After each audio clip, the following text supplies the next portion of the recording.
দুপুর বন্ধুরা, রান্না করতে চলে এলাম। আজকে কি করব? খাসির মাংস, মাছের জন্য আলু কেটে রেখেছি, মাছ করব। আর পেঁয়াজ টমেটো কেটে রেখেছি। উচ্ছে ভাজা হয়ে গেছে, ভাতটা নামাবো, হয়ে গেছে। মাংসর আলুটা ভেজে নিয়েছি লাল লাল করে। আলু ভাজার কড়াইতে মাছটা ভেজে নিই।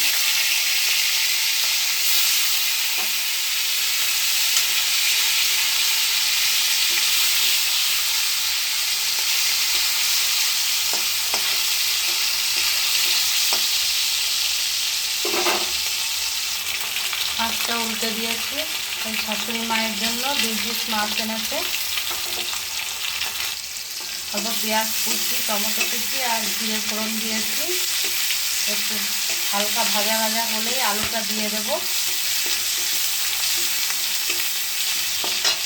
হালকা ভাজা ভাজা হয়ে গেছে, কড়াইটা একটু কালো কালো হয়ে গেছে। আলু ভেজেছি আগে, মাছ, এই কারণে কালো কালো না করলাম।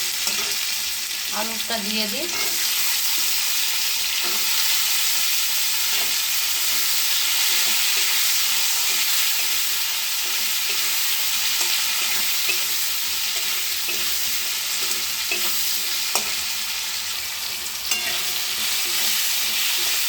নুন হলুদ দিয়ে দিয়েছি।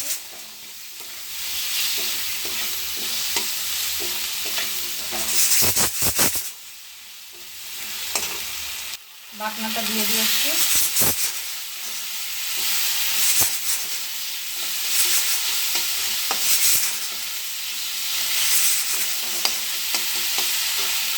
কষা হয়ে গেছে, এবার জল দিয়ে দেবো।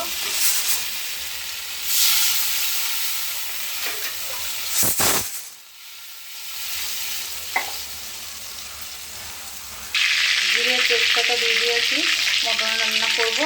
এই যে মাছের ঝোলটা ফুটে গেছে, মাছটা দিয়ে দিই। পেঁয়াজ টমেটো দিয়ে দিই।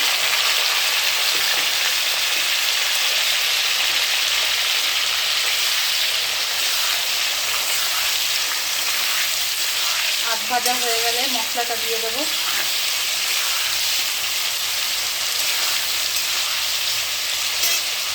মাংসটা একটু অন্যরকম করব। আগে সিদ্ধ করে নিয়েছি, এরকম কোনোদিন করিনি। আর এই জলটা, মাংসের সিদ্ধ করার জলটা দিয়ে দেব।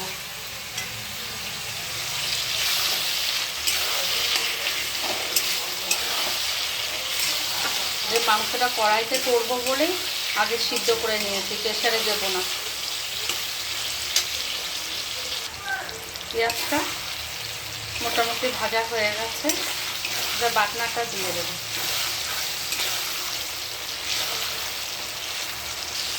বাটনাটা দিয়ে দিয়েছি, ভালো করে কষে নেব যতক্ষণ কাঁচা গন্ধ না যাবে। মশলার যে কাঁচা গন্ধটা, ভালো করে কষে নেব।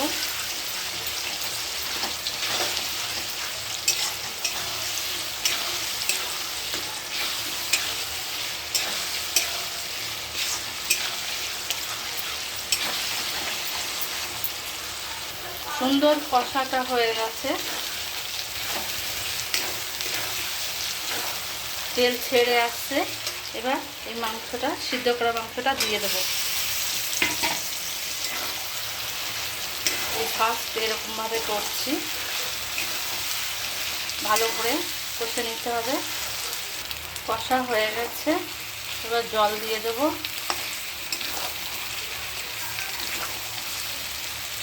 এবার এই যে সিদ্ধ করা গরম জলটা দিয়ে দেবো।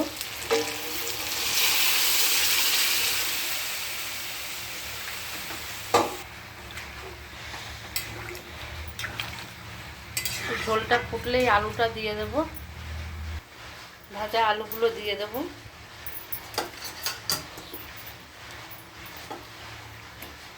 মাছের ঝোলটা হচ্ছে, বেশিক্ষণ লাগবে না, হয়ে যাবে।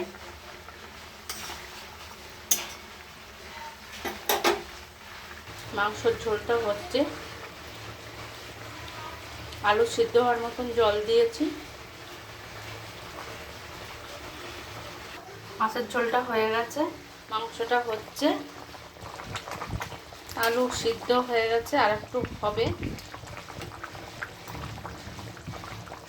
বৃষ্টি আসবে মেঘ ডাকছে। আলু সিদ্ধ হয়ে গেছে, আর একটু হবে 10 মিনিট মতন। মাংসটা হয়ে গেছে, এবার গরম মশলা দিয়ে দেবো। একটু পাতলা পাতলাই রেখেছি।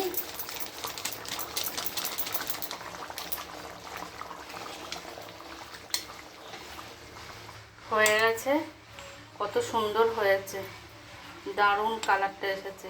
এই পর্যন্তই থাকলো, সবাই ভালো থেকো।